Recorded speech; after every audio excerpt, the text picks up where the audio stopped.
안녕하십니까, 김경원입니다. Greetings, I'm Dr. Kim Kyung-won. Let's look at the patient of the day for today's surgery.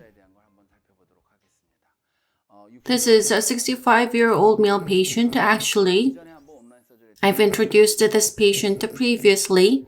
At the time, if you take a look over here, this initial visit at April 2021 in number 25, the tooth was fractured. At the time, in June, I removed the root rest and using the sinus floor, immediate implant placement was done. There was 2 millimeter gap in between with the buccal wall.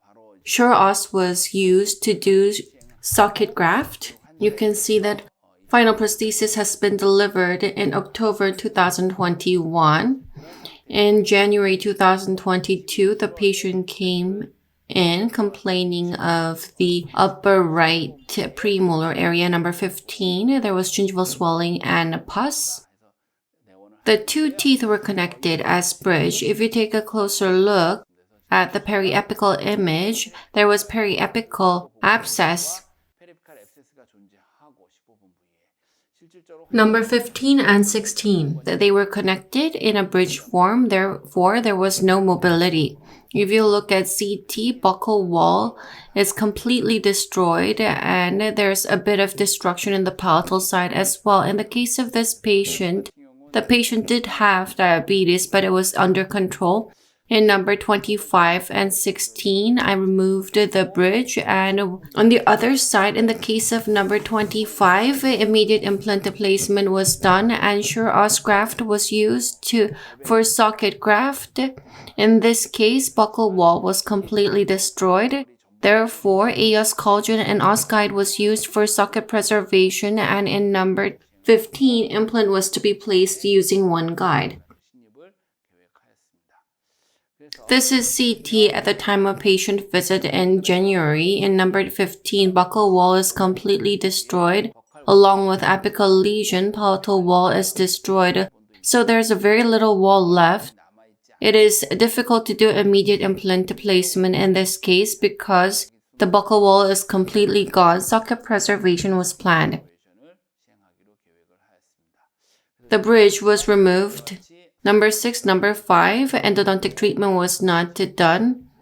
Number 5 was extracted, a-oss collagen and OSSTEM was used. Suture was done, socket preservation was done. On the palatal side, there's a bit of swelling and a pus. Suction was done, curettage was done.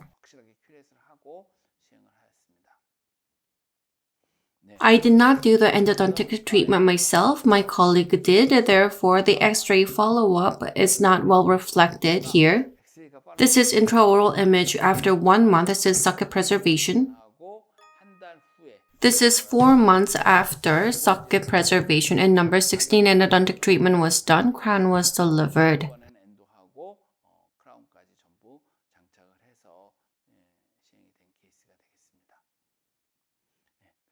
After 4 months, in the area where socket preservation was done, the buccal wall was lost significantly and palatal wall was destroyed as well. a-oss collagen was used to maintain the ridge. Surgery preparations were made.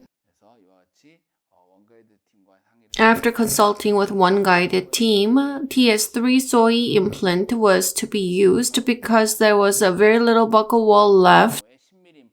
4.5 by 10 millimeter implant was planned. I did not puncture the sinus floor, but using the cortical bone in the sinus floor, stability was gained. This was how the surgery was planned and conducted. Implant was placed on top, a bone graft was done. Because there was no buccal wall, additional bone graft was planned. This is immediate post-op image. TS3 soy surface, a 4.5 by 10 millimeter implant was placed. At the time, the ISQ was 73-76. It was comparatively favorable. This is immediate post-op CT image. In the area where socket preservation was done, additional bone graft was done. This is January this year. Socket preservation was done. This is after 4 months. In the video that I'm going to show you, number 15, the buccal wall and palatal wall were destroyed. A-oss collagen was used. Socket preservation was done. TS3 soy implant was placed. In number 25, root rest was removed. And at the time I used, the KS implant was used. Immediate implant placement was done.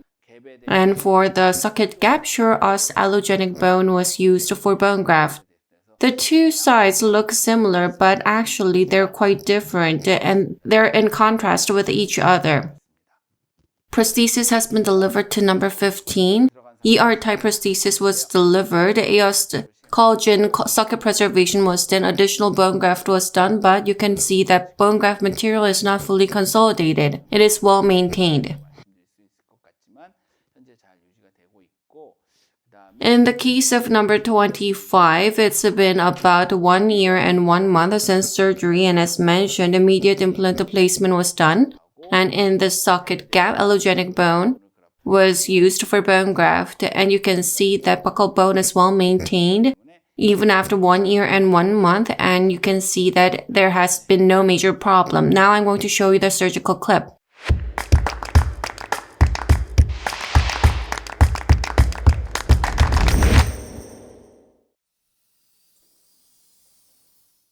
OneGuide template is being adapted.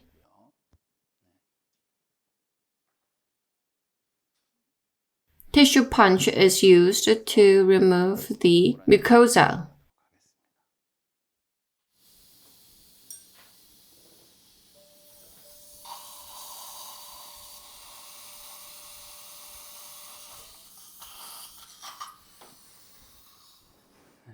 OneGuide template is removed.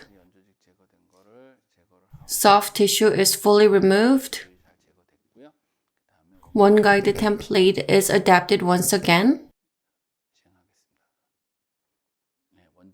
First, the flattening drill is used to flatten the bone.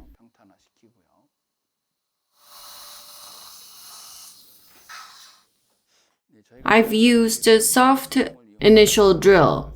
Socket preservation was done and there was no buccal wall, therefore initial drill for soft bone was used. Next, it is 3.5 by 10 mm OneGuide drill.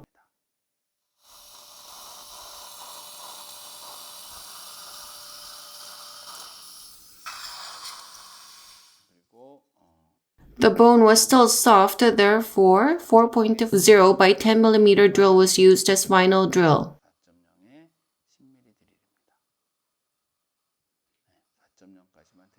4.0 by 10 mm drill. I'm only drilling up to 4.0, and after that, implant was placed. TS3 implant, soy surface. 4.5 by 10 mm implant is placed. Because it is soy implant, I am not irrigating the implant.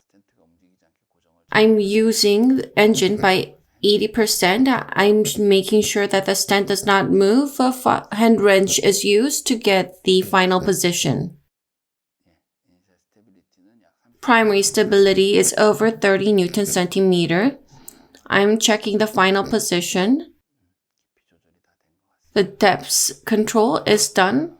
This is how the surgery was complete. Using Smart Peg, I checked the ISQ value.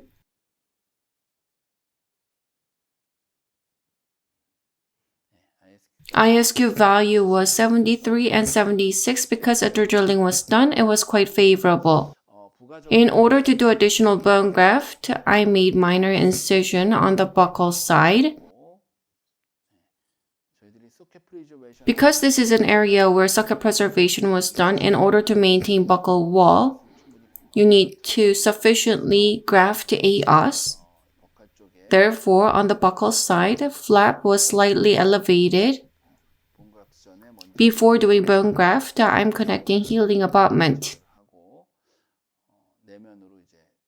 I'm making sure that the graft material does not go to the inner surface. On the buccal side, I'm using sufficient amount of a-oss for bone graft.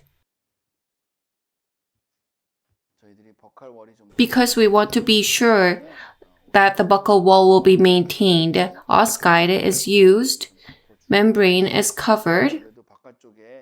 On the buccal side, additional bone graft was done, therefore soft tissue is a bit lacking. I make a periosteal releasing incision so that the flap is repositioned sufficiently. Because tissue punch was used, the suture was done next to healing abutment as shown.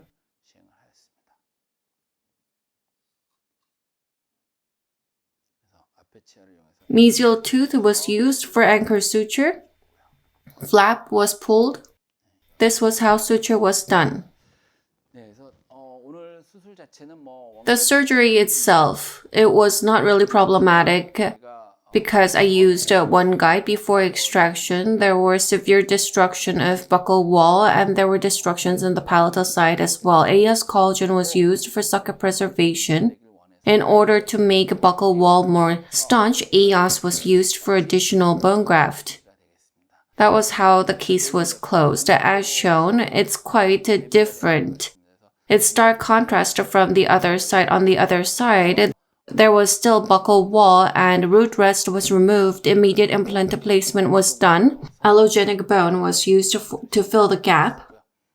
In the case of the other side, a-oss collagen was used to do socket preservation to restore the destroyed buccal bone. Thank you for watching.